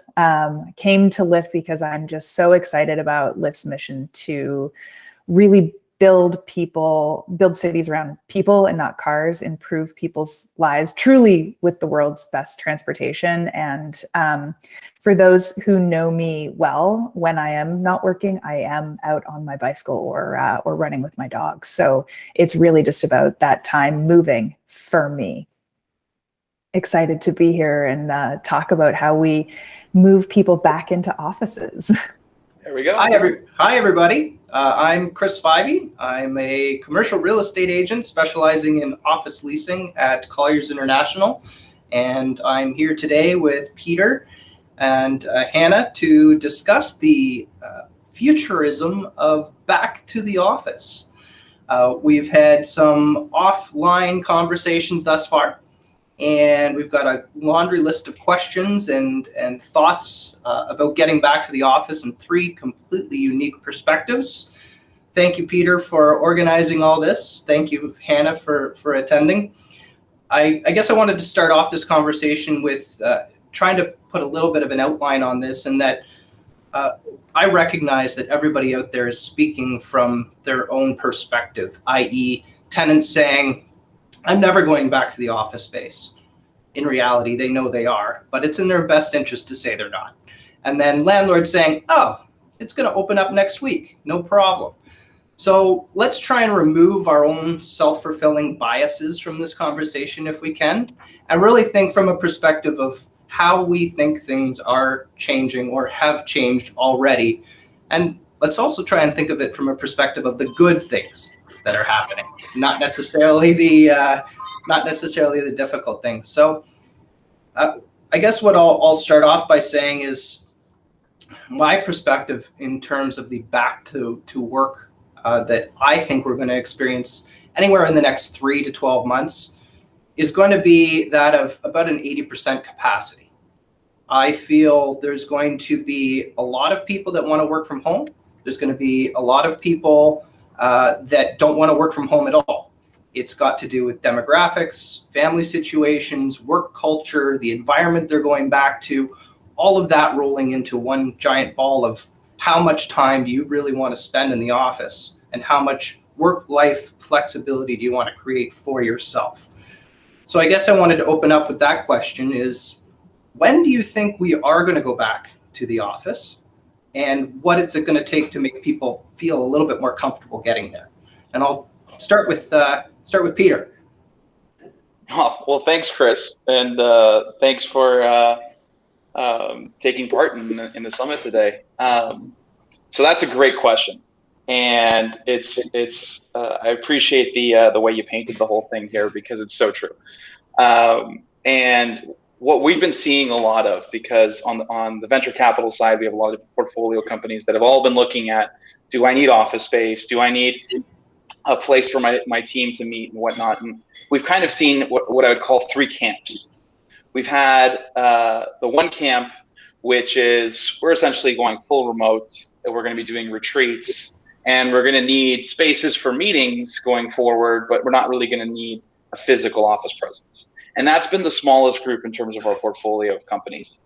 The next group is kind of taking a lesson from what already existed beforehand, before COVID, which was what the Facebook model was, which is Facebook had this no meeting Wednesday policy.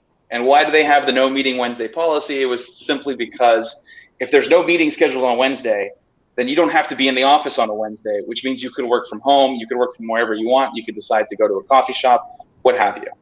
And we've had a lot of companies who have kind of are thinking that way. They want to embrace it, where we want to have that flexibility of, call it 1 or 2 days a week, where we can offer that, because we don't want to miss out on the collaboration in the space with our team, but at the same time, we want to give them the flexibility to go and expand and go elsewhere.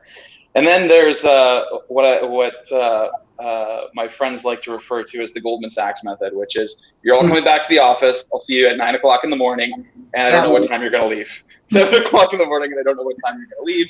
And if that's 80 hours a week or 100 hours a week, depends on how busy we are. But that's kind of what we've been seeing in the space. And from our perspective, we're just trying to look at ways to enable all of the 3 of them. Yeah, pass it over to Hannah. What are you seeing out there? It's funny, Chris, when Peter's talking about those 3 different models, and as I was thinking about this question in preparation for today, I was like, do you remember when Blackberries first were launched and everyone was like, I'm gonna work from the beach? Well, we might finally get to a point where we're actually working from the beach, and the park and the forest and our back deck and the office and the patio and everywhere else. I mean, like the BlackBerry vision finally coming to pass. For us as a technology company, I mean, listen, we have meetings with people in our office. We have meetings with people in the city of Toronto. We have meetings with people in Vancouver. We have meetings with people in San Francisco. For us, there's actually, I don't foresee a major change, but that's because we've always had a hybrid model.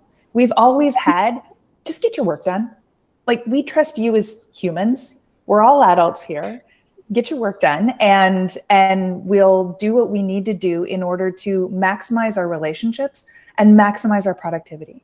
So if you've got a full day where you need to just like put your headphones on and put your head down, why would you come into the office? If you've got a full day of, hey, I just want like water cooler conversations, or, you know, I guess we're saying kombucha conversations these days, or if we're going to say, you know, like, I'm going to have a whole bunch of meetings, but every one of them is off site, make those decisions for when you are the most comfortable as a human, right? We all know that relationships are the number one thing that's driving business these days. And so continuing to build these relationships, whether it's on a screen or it's in person, you know, you start to talk about, there's been so much more talk about introverts and extroverts and how you as a person actually interact. I think we've all learned more about our emotional selves in the last 12 months than maybe in the prior 12 decades.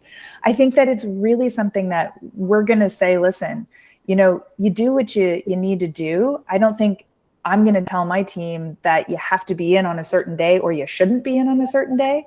I think that if we have meetings and we have times that work for us, we're all going to be there, or some of us are going to be there. But I think that we're not going to be okay with being sandwiched in small little rooms anymore.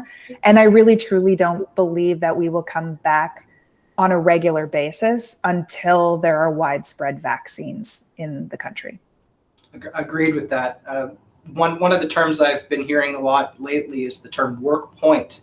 So it doesn't matter where you are, as long as you're working from a point. It could be a coffee shop, it could be your car, but that's the discussion. And the other thing, even pre-pandemic, I was talking about this, you spend more wakeful hours typically at the office than you do even at home. And this has just allowed people to be more comfortable with themselves, productivity. I mean, for me, I've got a 2.5-year-old at home. So he's in daycare a couple times a week, and those are the days I go to the office. This has been amazing for me, because doing what I do, I would not have spent this much time with them. Everybody's circumstance is completely different. And for me, this has been a bit of a blessing that way.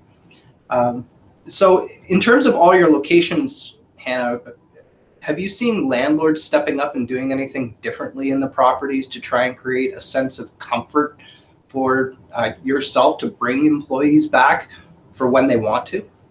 Yeah, I think that we've seen a lot of different things, and it varies, right, between whether it's a complete back office or whether it's a sort of frontline customer service location where we're actually bringing drivers in for face-to-face customer service.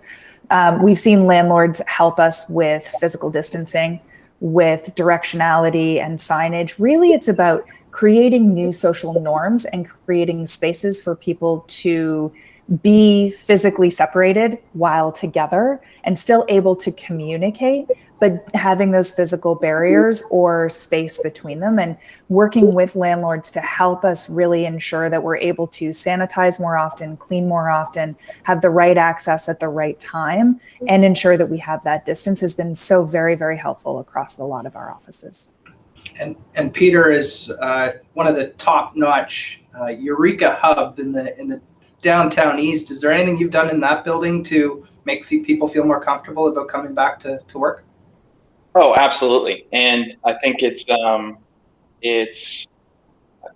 of part of what it is to be in the real estate game, right? At the end of the day, it was always about creating spaces that meant that people felt comfortable in them. Because if you feel comfortable in them, you want to go to them. And if you want to go to them, you're going to collaborate in them. If you're going to collaborate in them, everyone's going to benefit. And so across all of our office portfolio, including the Eureka Hub in Toronto, we've done all kinds of things that Hannah actually mentioned, whether it was cleaning schedules, directionality, new rules in terms of how people interact with people. But on top of that, we improved air quality. We improved we improved the filters that we use. We to spaces that were not as well ventilated, we added germ guardian UV filtration systems, so that way it was killing things, and again, just making people feel more comfortable to be in the space. And one of the other things we did on the co-working side of it is we actually reduced density. So where we used to have an office space that would fit 10 people, we actually capped that and made it more of a space for 5 to 6 people, just to give people that little bit of extra space in terms of that 6 feet, that comfort. So that way you can still swivel on your chair and talk to someone in your team, but you also are far enough from them, you're not worried or concerned. Because until the vaccines come, as Hannah mentioned, people are still going to be concerned with that. And it's kind of creating like two paradigms, right? There's the next, call it 6 to 9 months of people getting back to the office and not knowing who has the vaccine and who doesn't. And then there's the time period after that where hopefully things are really much more close to normal. Totally agree with you there. One of the other interesting technologies I've seen a lot of the landlords launching are Roombas, not Roombas as the brand, but literally robots going around and sanitizing the office environment. They're spraying desks. They've got bathroom cleaners now that clean the bathroom all night long. So lots of prop tech and technologies coming out there. Have you guys seen or implemented any interesting prop techs in either in the hub or any of your office locations, Hannah, that you want to comment on here? Yeah, we do have not robots specifically, but we do have specific cleaning guidelines that we do have, especially in our customer service facing hub. And that really truly is, someone comes in every single day, and we do have, air spraying and all that sort of stuff as well. But we haven't yet gone the route of the robots, although you've given me a very good idea. Great branding there, right? I like that. Peter? Yeah, oddly enough, we didn't go the route of the bathrooms, because one of the great thing about a lot of our office buildings is they're all single occupancy bathrooms by design. But in our common areas, in our common spaces like the lounge, actually we did add vacuum robots just to add that extra level of call it cleaning up on top of what our daily services were coming in and doing. People have actually started to look at it, kind of anthropomorphize the robot, and look at it like it's the pet downstairs now, and they always think it's very cute. Yeah, I've been seeing a lot of technology around occupancy sensors in terms of the volume of people coming and going, lots of technology around booking meeting rooms in different locations in the office.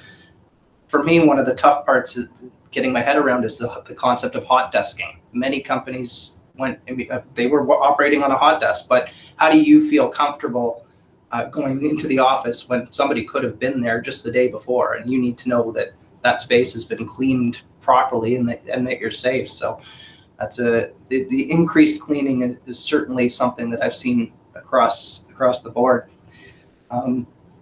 So one of the other things that I've been hearing from the designers is the comeback of the cubicle. So thinking from a perspective of, it's not going to be your 3 feet by 3 feet desk anymore. It's going to be a proper size cubicle with your own chest of drawers and plexiglass so that the natural light comes streaming in. Have you been hearing anything about that, or different concepts from a furniture perspective? I guess I'll turn it over to Peter to start. Yeah, absolutely. So that's one of the things from call it all the new leases and the new tenants we've been dealing with. It's lending itself to that anti-densification, right? So instead of having so many people in the same square footage now, I wouldn't call it cubicle, because no one wants to go back to the cubicle. It brings back memories of Office Space, the movie, and things like that. But they're doing things like they're putting dividers on the desk, so that way there's just some kind of barrier, because it's not, people aren't worried about necessarily being around people. Otherwise, bars and restaurants and all these places that have busy patios right now, especially in California, wouldn't be able to really function so long as they have that plexiglass between people. So we've seen a lot of that come up, and what's been interesting is that that's actually impacted space demands too, as I'm sure you've seen, Chris, where companies that might have been looking for a 5,000 square foot office space, well, actually, no, we need 8,000 square foot office space just to fit the same number of people. So that's an interesting trend. And it's one that I've seen open concept spaces quickly being changed to be much more of the private spaces as well. Yeah, I've been seeing. So the difficulty here is we haven't really had that big tech firm step up and have enough time, at least not in Toronto, to do a new build. You know, we're still only 12 months into this thing. So, and sometimes it takes 12 months to find the right space, build it out, buy the furniture, set it all up. So there's still a lot of questions around, you know, how is big tech going to look moving forward here when we don't really have any examples of it yet. So I guess to Hannah, what are you doing right now? What are some of the design firms talking about as it relates to maybe the new square footage per person, different types of furniture, all of that? Are you seeing anything out there that Lyft is really keying on? Yeah, I mean, we're still in the conversations about what we want the future to look like from a work perspective, for back office. So that one I think is still a little in discussion for us. What I can tell you is in our in-person hubs, we've been very, very conscious of separating the furniture. We've removed any cloth furniture that we did have where we had sort of gathering spaces for drivers to come and sit and sort of like take a load off. So we've removed all of those. We've actually capped attendance. So one driver per customer service agent at a time. And that's it. We do have some waiting areas now that the weather's getting nicer outside, where drivers can kind of line up sort of, again, spaced out and have places to gather that way. But we're also doing the plexiglass and things like that. And what we're thinking really about is how do we manage flow and how does furniture help us manage flow? And do we need to think through what that looks like? So we've been very, very conscious of that over the last 6 to 12 months. And it'll be very interesting going forward, again, as we look to things like air ventilation. And then as vaccines start to come back, it'll be interesting to see when that starts to come back as well in terms of gathering. Drivers do like to talk. And so how do we enable those relationships for them while encouraging them to still maintain that healthy social distance? That's great. And Chris, I know you mentioned we're waiting for that big tech company to make a move, right? Well, Google, they've announced they're doing $7 billion now in investment into their real estate for office space and data centers. And the interesting thing for me about that was, of that, 250 million is just going to their office build outs in New York City. So to me, they're looking at it like, we're going to need more office space. We're going to need to make it much more inviting and comfortable, which is saying a lot. Because if you've ever been to a Google office, they typically have really cool spaces, including slides and all kinds of other things that make you almost feel like a creative little kid in the big world. But it's 100% what Hannah's talking about in terms of the office space. And you mentioned fabric furniture, so here's just another thing that we've been doing is there's sanitization sprays that you can buy that you purposefully are used for things like cloth surfaces and cloth fabrics, and you spray those ever so often, and all of a sudden now you're not as worried about who sat there beforehand and who sat there afterwards. But I truly hope that in the future COVID becomes more like the flu and less like a pandemic, and I don't think we're so far away from that so long as these vaccines keep doing what they're doing. If you had a couple of really positive moments or results from what we've experienced thus far, what would be on your kind of top 3 or top 2 list for what's changed the way you do business personally and how it's improved for you? Maybe I'll take a stab at that one first. It's funny, Chris, in that for me, being sort of the generation that I am, this has really helped me get out of my I know I can work from anywhere, anytime, but I still kind of have to put FaceTime in. And that FaceTime now means something really, really different. And I think that that gives us a lot of freedom and flexibility to be our best work selves whenever we can. It's enabled me personally to do things like adjust my working hours, which has been really helpful, especially because I work across the entire country. So I no longer feel beholden to let's be realistic, 8 to 7. But it's helped me kind of really sort of win that work-life blend. It's not a work-life balance, right? It's never balanced, but blending those two things together. And also, as we think about everything that we've gone through over the last 12 months, getting to know our emotional selves a lot better and getting to know the emotional side of your teammates and the people that you work with a lot better. We at Lyft talk a lot about our work family.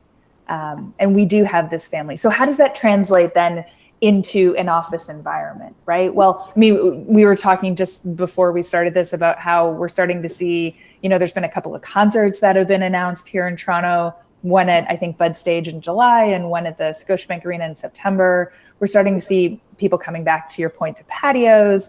That's also going to translate into how much we want to see each other during our work hours and what we want to talk about and those conversations that we want to have. It's going to really change the conversations that we have and the face-to-face interactions that we have and our ability to truly relate to the people that we work with, whether we're sitting next to them, separated together, or whether we're on a screen the way the three of us are now. Just the ability to have that real conversation and get to know those people in a really, truly sort of like emotionally intelligent way, I think has changed the way that we're going to interact with our fellow humans in the office in ways that I don't even think we know yet. One of the things I was reading was about how primary relationships have strengthened because you're still talking to your immediate partners on even a more regular basis, but how a lot of those ancillary relationships have weakened. And the unknowns around how much the ancillary relationships really add to your productivity. Mm-hmm. So for me, walking around the office, hearing a guy at the end of the other side of the office talk about a deal that he's working on, I'm not hearing that anymore. I'm typically at home or behind my desk. So it's all those other interactions and water cooler interactions and brainstorming that really I'm really interested to see how it flourishes and comes back once we do get back to the office and realize how much we've missed it. Peter, over to you in terms of anything you've noticed that has been a really positive thing to come out of all this. Well, I'll echo what you just said, and I missed that too in terms of just the opportunities that are missed and the fun conversations that usually end up with, again, going to a patio after work and having a drink. But oddly enough, one of the things that's happened as a result of the pandemic is, we have teams of people across the continent, right? So we have people working in California, we have people working in Toronto, and we deal with a lot of people in Europe as well. And what's been interesting about this whole thing is because life has gotten way more scheduled because it had to be. There's no serendipity like you're talking about right now. I've spent more FaceTime with that team overseas and that team in California on a regular basis, to where the conversations are actually coming out because we're doing this, meaning we're having all hands team meetings inclusive of everyone. And it's not like, well, I can't make that because I've got this tour scheduled, I've got this plan or whatnot. It's been much easier because there's not a lot of surprises in the office anymore, where you randomly have a client walk in, or you have a tenant emergency, or your CEO drops by just for some advice about something that he's trying to think about in terms of solving a problem for his company. So it's been interesting that way, where life's more scheduled, and therefore I get more time with people no matter what office they're in. Hannah, what have you been doing with the people that are chomping at the bit to get back to the office in the locations that they aren't allowed to do so? Oh, that's a great question. There aren't a ton of them. But I think it's the best thing that you can do as a leader when you have people who really want to get back to an office and we just don't have that office available for them is transparency and having conversations and saying, hey, what is it specifically that you're missing? How do we give that to you? How do we create more interactions? A lot of people, it's like, I want to get back to the office. I want to see everybody, but really, I just want to get out of my house. And so it's encouraging them to go on walking meetings and, don't have every meeting be over video, right? Phone calls are just fine. I mean, the fact that we're actually scheduling phone calls now. I mean, I remember when I was in grade school and I would just call up my best friend and we'd talk for hours on the phone. Nope, the phone doesn't randomly ring anymore. No one randomly comes to your home. It's very strange. But it's all about sort of helping people and understand what they're looking for and ensuring that we can give that to them in new and innovative ways. You were saying, and I agree about the water cooler conversations, how they don't come up as much anymore and you don't know what the guy down the hall is working on. What I've found for me is that it's engendered a lot more trust in that I know the people who are in my Lyft family who are working on different projects, they're working on really, really great stuff. We've enabled a lot more collaboration and sharing time. But if I find that there's a project that's 3/4 of the way down the road and I didn't happen to know about it, that's okay, because they're really smart people who work for me. And the idea of trust, I think, is a new one that's sort of really coming to the forefront in a whole new way. We've always trusted the people that we work with, and now it's just coming even deeper. So I think that's really exciting. Yeah, I love that. I mean, the old metric of butts and chairs, right, is no longer one, and it hasn't been for a long time for a lot of people. It was never for us, but it's completely trust in your people, and it's all about results. What's the productivity? What's the result of your work? I love it. Yeah. So, as we've gone through this, what are some of the changes that you think have happened to the office environment that maybe should have happened before the pandemic that you're really excited about?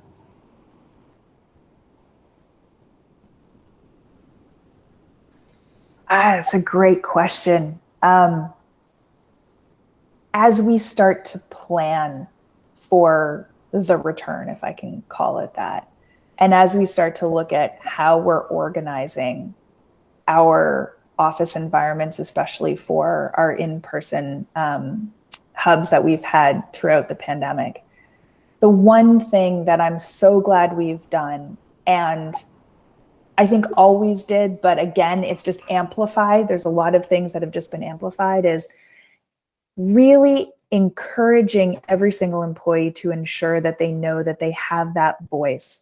For example, when we came back into the office environment for our in-person hubs, the first thing we did was we said, okay, here's the list of rules that we have. You have to be 6 feet apart. You have to have plexiglass. You have to wear your masks all the time, et cetera, et cetera. You have to clean. But now let's bring that to life. And we're going to allow our frontline workers, the people who are in the office every single day, to create that physical space themselves. You organize the desks the way you want to according to these rules. You tell us what that looks like. You tell us what you want your staff room to look like. You tell us, as opposed to, I think the way we used to have it was walk in and choose a desk and sit down, and that was that. And so having this more, can I call it, democratized way of literally setting up every single physical space that people enter and ensuring that everyone is comfortable with everything that's going on is, I think, something that was available before but wasn't pushed. And now we're really asking and ensuring that everyone has that really loud voice and is really on board with every single change that's made. And I think it's exciting and it's important. It's something I want to keep doing going forward. That's great. Peter, how about you? Yeah, I love that, and I couldn't agree more. It's kind of nice where you can actually ask people who've now been out of the environment for a year, what did you miss? And therefore, what should we be doing more of and what should we be doing less of, which is a nice thing. I do look forward, though, to the definitions of things like business casual going back to normal, because I feel like Zoom changed it to business up top, casual on the bottom.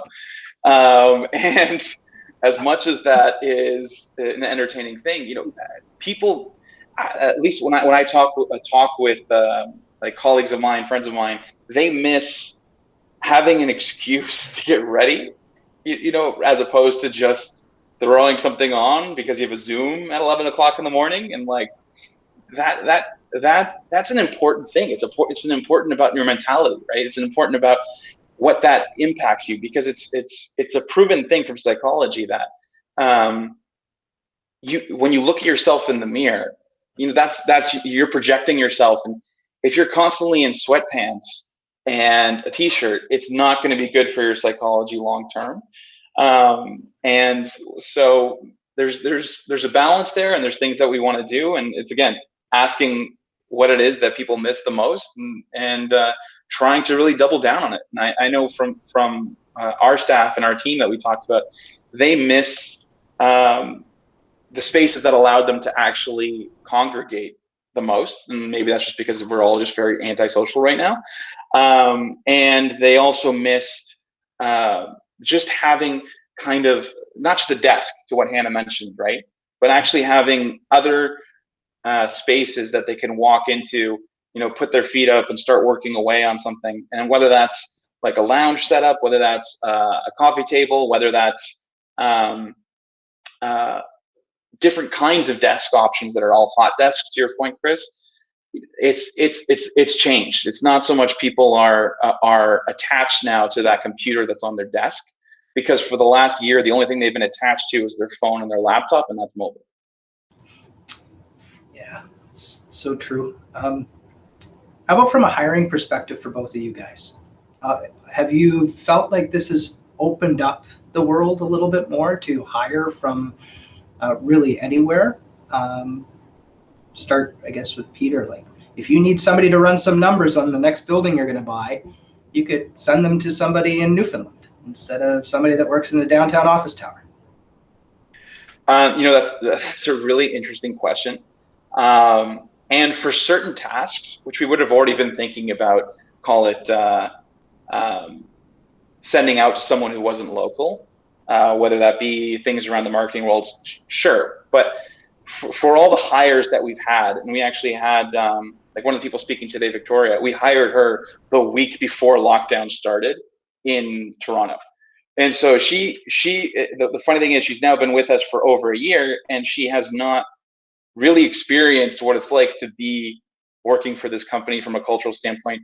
And we're in the real estate world and the property management world and all these different things as well. So our team's been in and out of the office because of like they need to be, and they were deemed essential early on.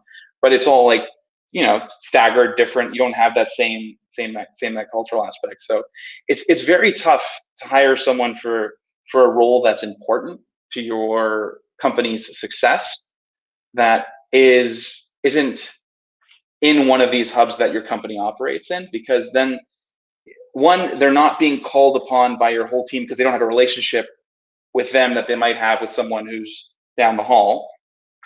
And two, that person doesn't really get to experience the culture as much.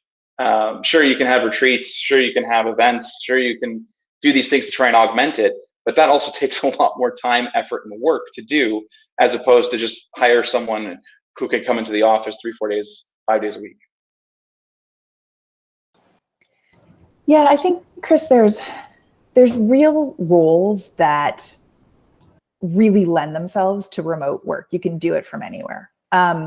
For a lot of my team, given that what we do is we run operations for our markets in Vancouver and Toronto and Ottawa, I need to have people in those markets to see what's going on an everyday basis.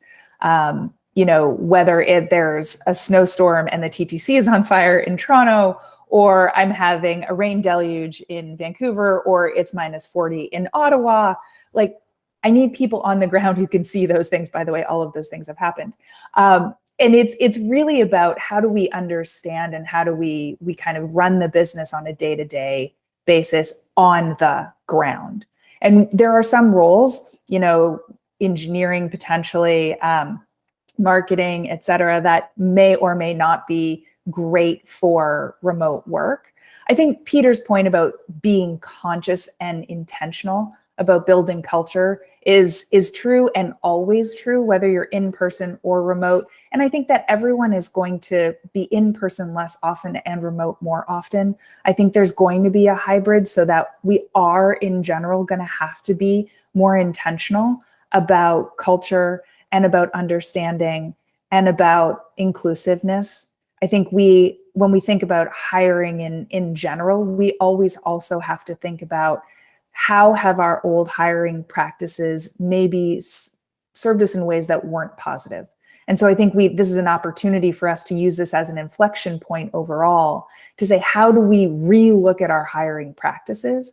But whether someone needs to be on the ground or whether they need to be remote, I think those questions in terms of what that hybrid model looks like going forward are going to change from this day to the next day to next year. And I think in 10 years, it's going to still be different.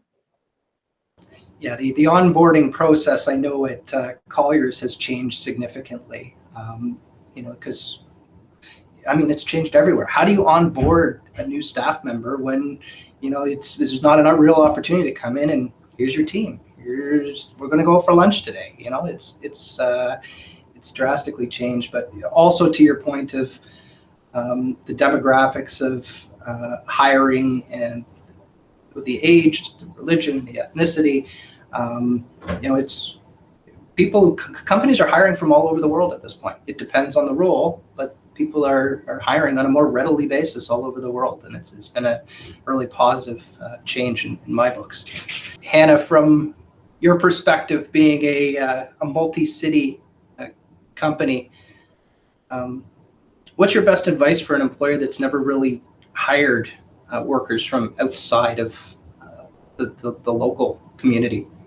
Yeah, it's a great question. I think it goes back to, Chris, that conversation we were having earlier about sort of what the definition of work is. And I love the way Peter put it, right? Bums in seats. It's not about bums in seats. It's about the BlackBerry dream of working from the beach. And I think that it's really about understanding what is the work and productivity that you're looking for. When you're hiring people who you don't see every day, or you're working with people that you no longer see every single day, it's incumbent upon leaders to truly set out clear objectives and expectations and to know themselves as well. So here's something that my team knows about me, and I've been very, very open with them. I really trust them to do their work and be really productive. I love the flyby. Slack me like 2 seconds. Hey, FYI, just learned this. Isn't it cool? Or a quick text of like a picture of, hey, this is a screenshot that I'm working on. Isn't this cool? Or just had this really weird conversation with so-and-so. I'm going to go look into this. And we call it flybys. It's no response needed from me, but just so that I have a sense of what their day-to-day is looking like, because it's all about that communication. And me also doing the same thing with them. Hey, flyby, here's a strategic question that I'm looking into today. Anybody have any thoughts on this? And putting it out there in ways that you can truly communicate, whether it's, Slack or some other interoffice chat or whatever it is for the system that you use. Just make sure you're continuing to communicate while you're at your desk every single day. Just because you're not face-to-face doesn't mean you're not shoulder-to-shoulder. Very cool. Peter? I love the flyby analogy. And it's funny because you've mentioned BlackBerry Dream a couple of times. And it just shows also how people view even like the office space and things differently, right? Because for some people, that was the BlackBerry Dream and they actually fulfilled that dream and they're getting to work more remotely. And then there's the people who have the BlackBerry Nightmare, which went from after 5 p.m. now, my boss can actually get a hold of me because he knows I have my email on my phone. So I heard both of it. And I had friends who used to have anxiety when they saw that blinking red light on the BlackBerry because they're like, oh my God, I gotta check what I received. But one of the biggest things to build on that, Hannah, that you just mentioned is when we went remote for some of our staff, you have this urge to micromanage because you're no longer seeing them work. You're no longer having to walk by their desk or checking in with them. And you have to fight that urge with like a passion, because you can, the last thing people want in life is to be micromanaged. No one says, I wish my boss was hovering over me on a regular basis.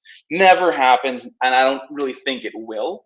So one of the things is trust is always important, but whatever you need to put in place, whatever process you need to have, and flybys is a great example, put it in place so that way you no longer have that urge, or you can fight that urge to micromanage. And it could be as simple as, hey, let's have a check-in call every day at a specific time, or hey, do the flyby, or hey,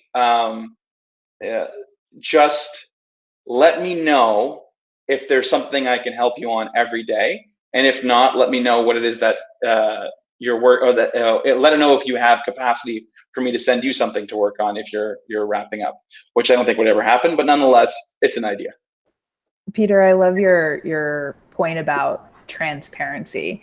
We've actually started this thing at the office called a user manual, where all of our leaders put together this, like, it's like an introduction to me, and it's not unique to Lyft. It's just a great idea that we love. And I've literally put one together and told my team, you know, there's emotional things about me. These are the quirks about me as a leader. You know, that's where the flybys came through. And one of the things, to your point of the blinking light, I put in is something to know about me. I'm incredibly forgetful, really, really, really forgetful. And so if I send you an email or a Slack or something after hours, it's because I'm terrified I'm going to forget about it, and not because I want you to respond. So the other piece, Chris, to, you know, what do we tell employers is get to know yourself better and get to know your own quirks. And to Peter's point, then be honest about them and processize that, and be really super open. And then bring it up every 3 months. Hey, y'all, PSA, remember, sometimes I send emails after hours. Please don't respond. It's about me and not about you. Continuing to bring those up, because if you forget to talk about them more than once, people forget. Very true. So we've talked a little bit about, you know, to get people back to the office, it's about making them feel safe, whether that's getting the vaccine, whether that's additional cleaning. There's all that normal stuff that I think people have on their to-do list. Have you guys been thinking about anything that you're going to be doing that's a little bit different to get people to want to come back to the office? I mean, it's not going to be a party day one, but you know, town hall meetings, are they going to start drawing people back into the office? Is there a game plan from a company perspective on what you're doing internally to make people feel safe and want to be in the office again? Yeah, Chris, for us, there's two things. One, there's co-creating with the teams actually what they want that to look like. So starting in April, we'll actually be reaching out to teams and saying, okay, so when we come back, what do you want that to look like? What's going to draw you back? What are the things that you're going to want to have back in the office? I want to hear from my team. I don't want to force in, you know, I want to have a town hall meeting where everyone's together and they're like, oh my gosh, I don't want to be anywhere near people. Absolutely not.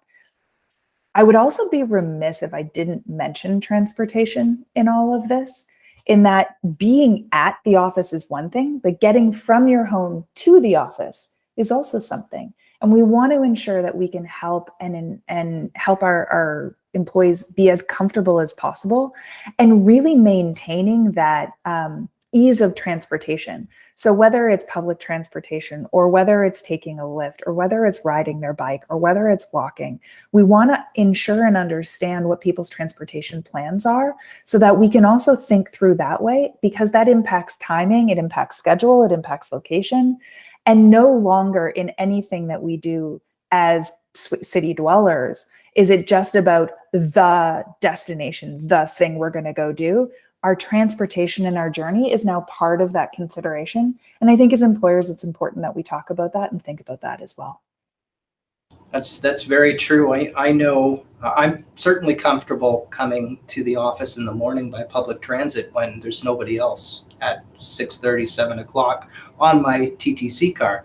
But when I'm going home for dinner with the family at 5 o'clock, I don't want to be on a crowded TTC. right now I want to be feeling safe and comfortable. And there's these alternative methods of getting home, like you just mentioned, that have changed the way we commute. So it's a great point. It is a great point. It's great insight from someone who works for one of the the leaders in transportation.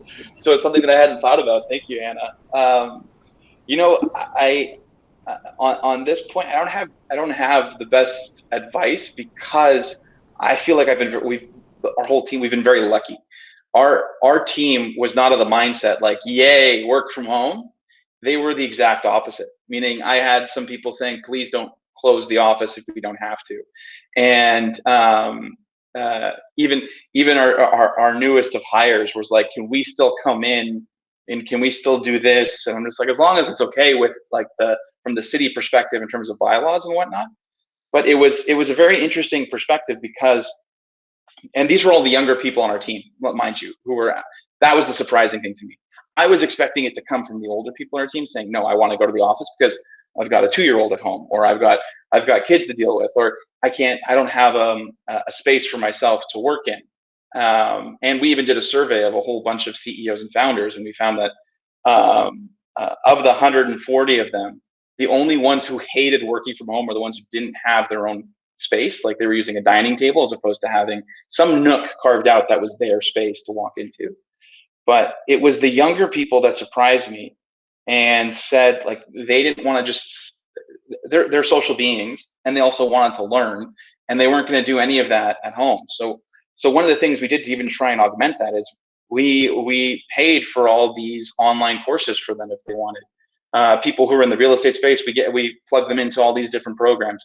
We encouraged any kind of education because they felt like they weren't getting that learning at the company anymore, and that's a problem, right? Because one of the biggest things I've always seen, even for myself when I was working for a company, is the moment you stop learning at that company and the moment you stop gaining those experiences, you don't really want to be at that company anymore. It turns into something that's more mundane. And yeah, it could be comfortable, but if you're not having that cool thing that happened today that you're going to talk about, it's not as fun as it used to be.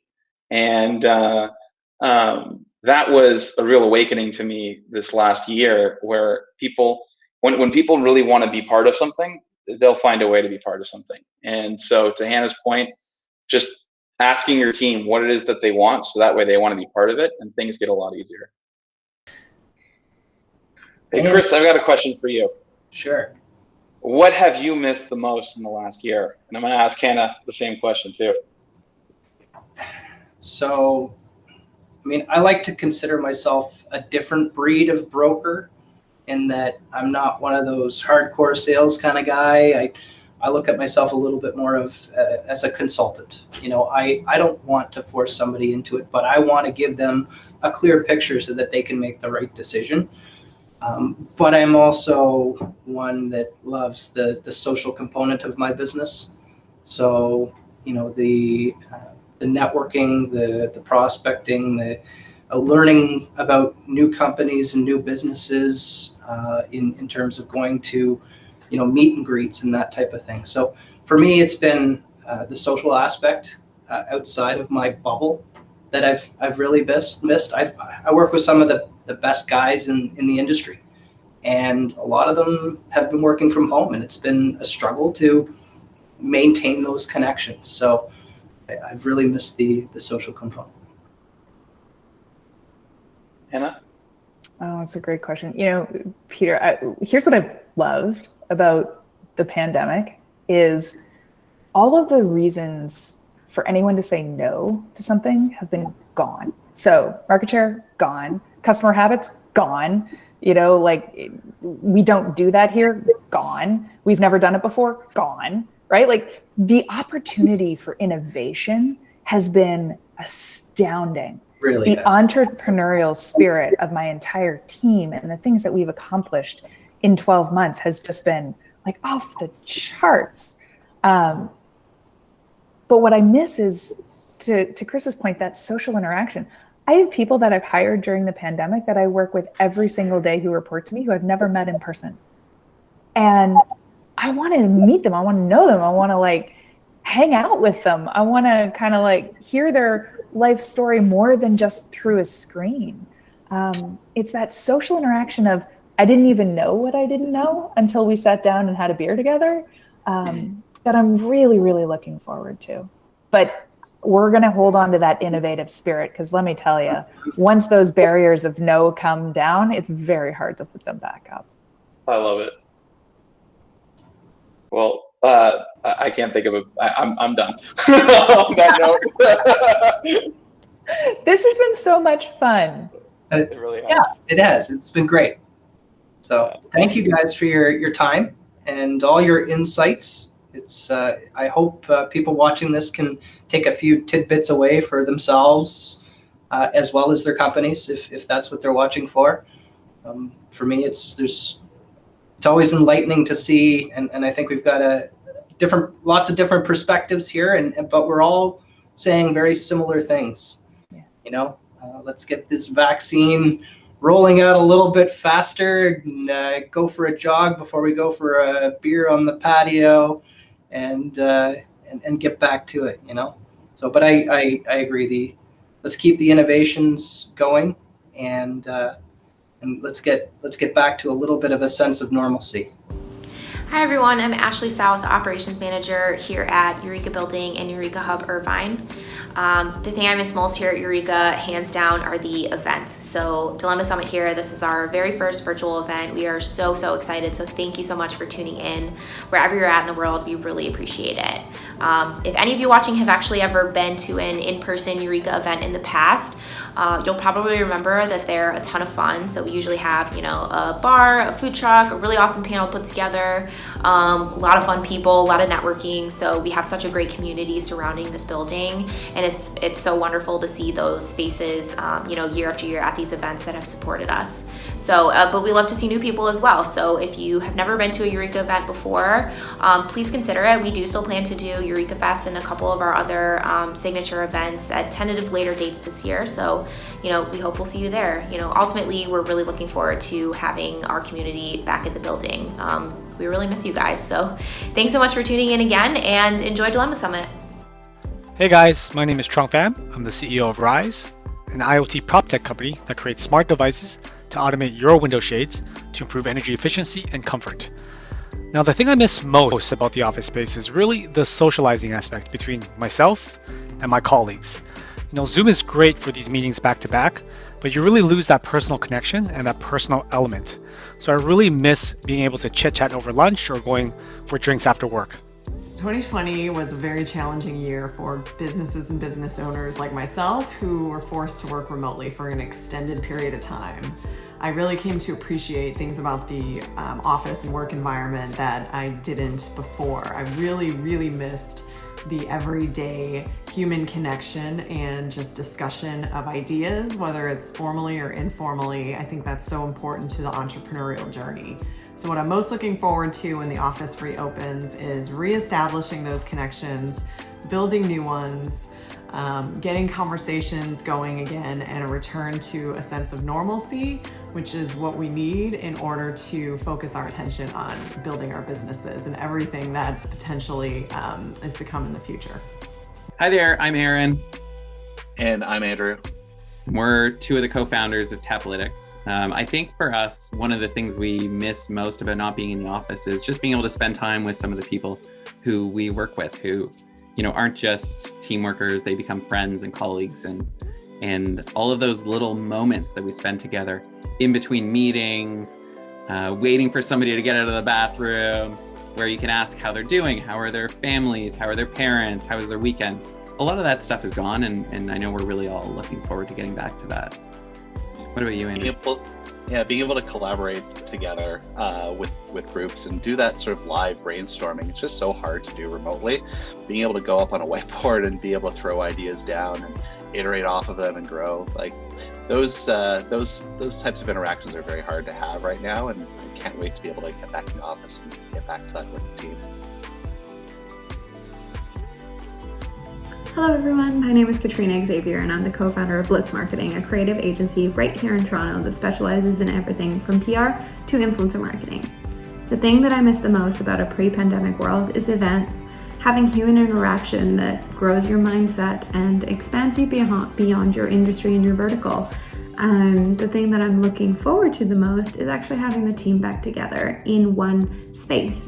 The office space had a certain energy to it, especially in the advertising world, where it creates and fosters collaboration, where different parts of our industry and different parts of our team are working together to create something that is outside the box and really pushes the envelope.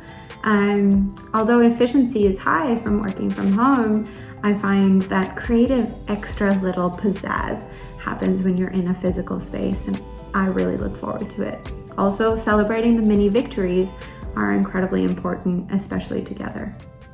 Well, we hope you got some great insights out of the Dilemma Summit and feel optimistic about the future as a result. One of our big goals today was to help spread more positivity into the working world. As I always say to our team and the founders of companies we back, positivity is like the common cold. It's contagious and there is no cure.